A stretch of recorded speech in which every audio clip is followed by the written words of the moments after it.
गुरु चरण में वही मत नवा बोलवो बाबा चरण में वही मत नवा बोलिया ले ले बोया चला जाबो गिरा तोरे ले ले बोया चला जाबो गिरा तोरे बाबा चरण में वही मत नवा बोलवो गुरु चरण में वही मत नवा बोलिया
जोहार संगवारी हो।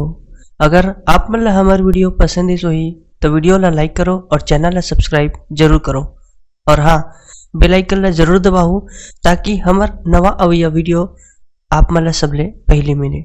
जय जोहार, जय छत्तीसगढ़।